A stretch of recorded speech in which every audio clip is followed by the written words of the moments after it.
Hey everybody, it's Janice with Creating to Chaos, and I'm going to take this clock that I got at a yard sale, and I'm going to start to dismantle it. So I'm going to use my little screwdriver and pull off the backing, and then I am going to pull off the top little bells, and I'm just going to spin those right off.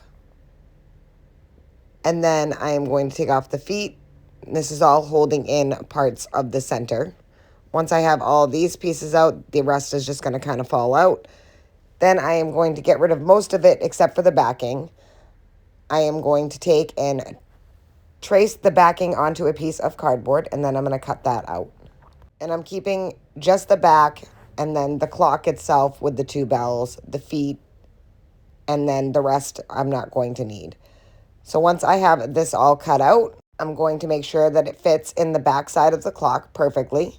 And I wanted it to be a little snug.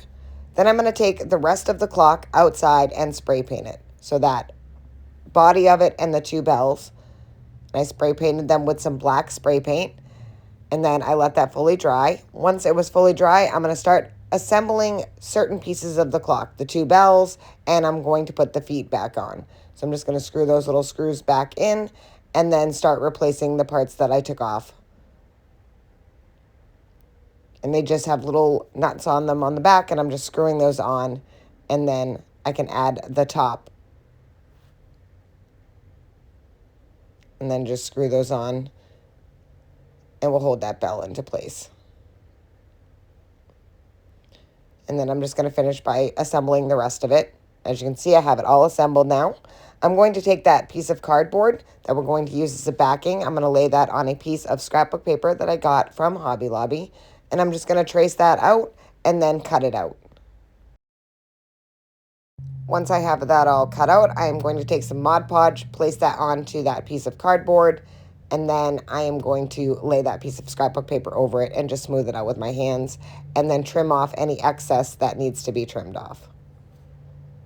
So again, just placing it on there and then just letting it dry fully. Now I'm going to take the clock. I cut a small piece of cardboard to stick at the bottom to cover the feet. And this is also going to make it so that I can have the inside of the clock flat. So I laid that piece there. And then I'm going to lay another small piece of cardboard over the top of that. That's going to be like the shelf that goes in there. So I'm just going to put some glue on the sides of each of that piece that was in the bottom. And that is going to be my little shelf to put my diorama in. Next, I'm going to take some polyfill, and I'm going to cover those pieces of cardboard with that. And I'm just hot gluing them right onto the cardboard. Kind of pushing it all into place, making sure that you can't see that cardboard. Once I have that all covered, I'm going to take some Aleene's tacky glue. I'm going to run a bead of that around the back side of the clock. And then I am going to put that cardboard piece in that we covered with scrapbook paper. So once I have that on there, I'm just going to push that right through, making sure that I have it centered.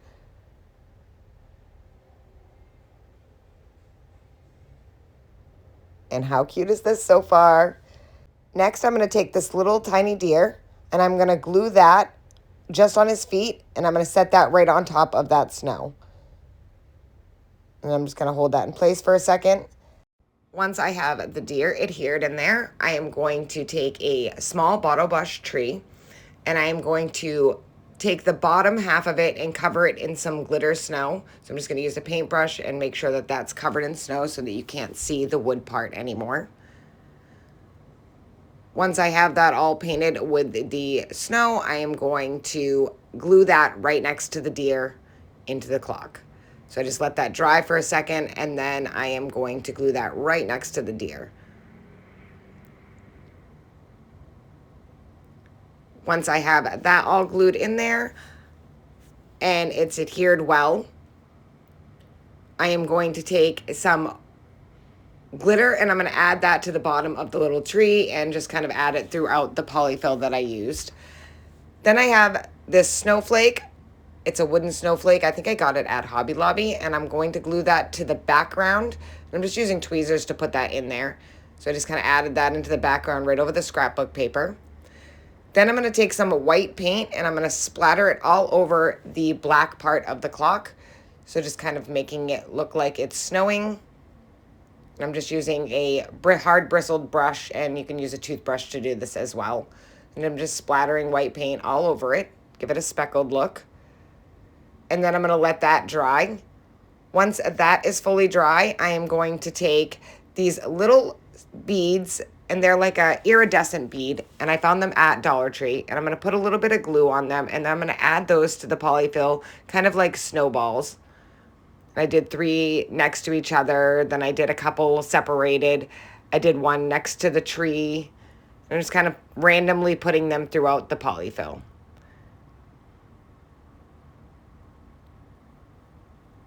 Once I had those all in there, I am going to take some tinsel ribbon, and I'm going to wrap that all the way around the face of the clock. There's like a bump out, and I'm going to wrap that all right into that. So I'm just using some hot glue, and I'm just going to wrap that all the way around this front part of the clock. So just laying that down, and then pulling it over, and I'm going to do the same thing on the other side. And then I'm going to meet them at the bottom, and then I'm just going to trim off the excess. Figuring out how much I need, pulling that over, and then doing the same thing with the other one, just trimming off that excess and then gluing it into place. Once I have that all glued into place, I am going to take some Greenery, and this is from Walmart. I just cut a couple pieces off of one of the bigger picks, and I'm going to glue that right to the top of the clock in between the 2 bells. Now that they are fully adhered, I'm going to take a silver bell and add that to the center of those 2 pieces of Greenery. And then I am going to take this quote chipboard from Tim Holtz, and it says, "Remember the now," and I'm going to glue that to either side at the bottom of the clock. Just kind of making sure that that's even. And that is it. This project is finished. I think this turned out so super cute, and I absolutely love it. I think I'm going to keep this one forever. What a difference between the original and what this looks like now. Thank you guys for watching. I hope you enjoy this video. I hope it inspires you to make one. And as always, don't forget to spread the chaos.